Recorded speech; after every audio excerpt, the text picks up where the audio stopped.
بسم اللہ الرحمن الرحیم۔ کلام امام الزمان علیہ الصلاۃ والسلام۔ اعمال نیت پر منحصر ہیں۔ خدا تعالیٰ کا یہ سچا وعدہ ہے کہ جو شخص صدق دل اور نیک نیتی کے ساتھ اس کی راہ کی تلاش کرتے ہیں وہ ان پر ہدایت و معرفت کی راہیں کھول دیتا ہے، جیسا کہ اس نے خود فرمایا ہے، والذین جاہدوا فینا لنہدینہم سبلنا، سورہ عنکبوت آیت 70۔ یعنی جو لوگ ہم میں ہو کر مجاہدہ کرتے ہیں ہم ان پر اپنی راہیں کھول دیتے ہیں۔ ہم میں ہو کر سے یہ مراد ہے کہ محض اخلاص اور نیک نیتی کی بنا پر خدا جوئی اپنا مقصد رکھ کر، لیکن اگر کوئی استہزاء اور ٹھٹھے کے طریق پر آزمائش کرتا ہے وہ بد نصیب محروم رہ جاتا ہے۔ پس اسی پاک اصول کی بنا پر اگر تم سچے دل سے کوشش کرو اور دعا کرتے رہو تو وہ غفور الرحیم ہے، لیکن اگر کوئی اللہ تعالیٰ کی پرواہ نہیں کرتا وہ بے نیاز ہے۔ ملفوظات جلد 6 صفحہ 154، ایڈیشن سن 2022۔ بخاری کی پہلی حدیث یہ ہے، انما الاعمال بالنیات، اعمال نیت ہی پر منحصر ہیں۔ صحت نیت کے ساتھ کوئی جرم بھی جرم نہیں رہتا۔ قانون کو دیکھو، اس میں بھی نیت کو ضروری سمجھا ہے۔ ہر ایک کام میں نیت پر بہت بڑا انحصار ہے۔ اسلام میں یہ مسئلہ بہت سے امور کو حل کر دیتا ہے۔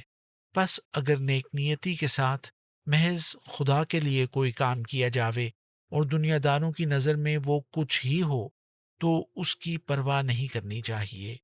ملفوظات جلد 2 صفحہ 386، ایڈیشن سن 1988۔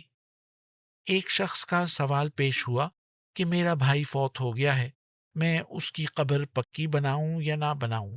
فرمایا، اگر نمود اور دکھلاوے کے واسطے پکی قبریں اور نقش و نگار اور گنبد بنائے جائیں تو یہ حرام ہے، لیکن اگر خشک ملا کی طرح یہ کہا جائے کہ ہر حالت اور ہر مقام میں کچی ہی اینٹ لگائی جائے تو یہ بھی حرام ہے۔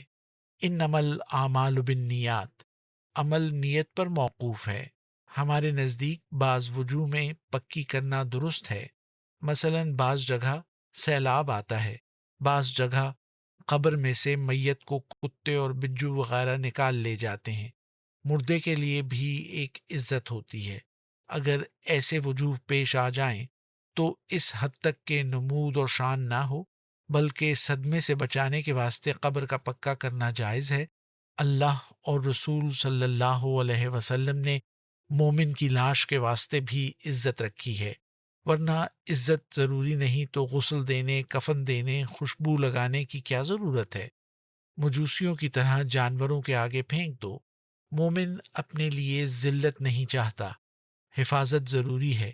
جہاں تک نیت صحیح ہے اللہ تعالیٰ مواخذہ نہیں کرتا۔ دیکھو، مصلحت الہی نے یہی چاہا کہ حضرت رسول کریم صلی اللہ علیہ وسلم کی قبر کا پختہ گنبد ہو، اور کئی بزرگوں کے مقبرے پختہ ہیں، مثلا نظام الدین، فرید الدین، قطب الدین، معین الدین رحمۃ اللہ علیہم، یہ سب صلاحات ہے۔ ملفوظات جلد 2 صفحہ 492 تا 493، ایڈیشن سن 1984۔